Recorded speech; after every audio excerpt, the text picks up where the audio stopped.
have a lot of different things to update you on, and we're going to try and do it as expeditiously as we can and get everyone back to work. But we did think that we had some really important announcements to share, and there are a lot of different people that will be coming up to speak about different things. So that's just a quick overview of the agenda. I'm not going to go through all of the items. I'm going to get right to the first one that I'm speaking to, and it actually fits with this whole idea of New Year's resolutions. Because at the beginning of every fiscal year, we sit down and say, what is it that we want to achieve? What are the goals that we want to achieve for the next year? So it's a lot like all of us making personal resolutions and setting goals for the coming year. And then we write those down and we look at them every month. And that's basically all the corporate scorecard is the New Year's resolutions that we have set out for the fiscal year. So what we're sharing with you here is the monthly scorecard for the month of November 2011. So it takes a little while for us to collect all of the data that we need. So it's a couple months behind, but it's not bad. And I'll just go through quickly and highlight a few of the key things. I won't speak to everyone. This first page reflects our goals around the category of service excellence, which is one of our top priorities. We want to be as good as we can at everything that we do. So in this, on this particular page, we're just highlighting 3 of the indicators that we track. There's actually a lot more indicators that we look at, but we can't report on every single thing every month. So we're just focusing here on the hospital mortality ratio, hand hygiene, and patient satisfaction. And the quarterly data for hospital mortality rate is one of our key indicators. It's one where last year we didn't actually hit our target. Our target was 90, and this is an indicator where lower is better. So our target was 90, and we ended last year at 95. But what we're seeing this year is a big improvement. We're actually trending so far for the first 6 months of the year at 85. So we are coming down, which is our goal, and we need everyone to stay really, really focused on this indicator and think about what your department does, what you do in your role that can have a bearing on mortality rate. So that's a really important one for us. This next, I moved it. You did? Oh, sorry. Okay, you keep moving it then. Okay. You're scaring me. Okay, so this next page shows our fiscal responsibility indicators. And the top one that we focus on is budget variance. So we set a budget every year, and ideally you want to come in on your budget, or if not, even a little bit lower. And we've been really, really good at that. So as you know, we've had a surplus for the last couple of years, and that's what we've been using to reinvest in much needed equipment and repairs and things like that. So we're doing really well on that indicator. One of them that continues to be a bit of a challenge for us is the second one from the bottom, conservable patient days. And that is reflecting to what extent do patients stay in hospital for the number of days that we thought they would, based on peer benchmarking. Some patients may go home a little sooner than we thought they would, but more often than not, some patients stay a couple extra days longer than we thought.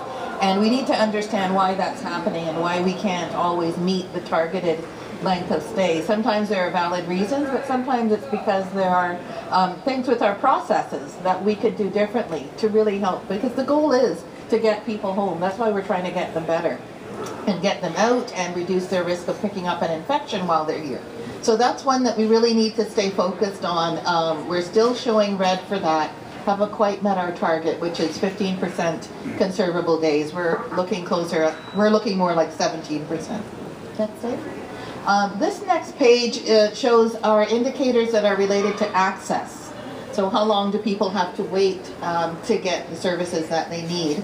And a big one that we've been focusing on for a while is how long people have to wait to get into a bed if they need to be admitted. As you know, the vast majority of our emergency patients don't need to be admitted. Probably 90% go home. But for that 10% that do need to stay, unfortunately, we don't always have a bed waiting for them, or not the kind that they need anyway. So they end up staying in the emergency department for prolonged periods of time.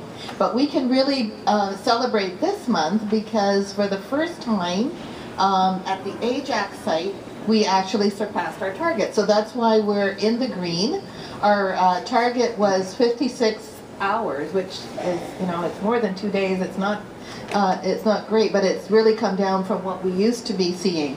So our target was 56 hours, and in the month of November, we came in at 51 hours. So that's really great for the folks at the Ajax site and for the patients, of course.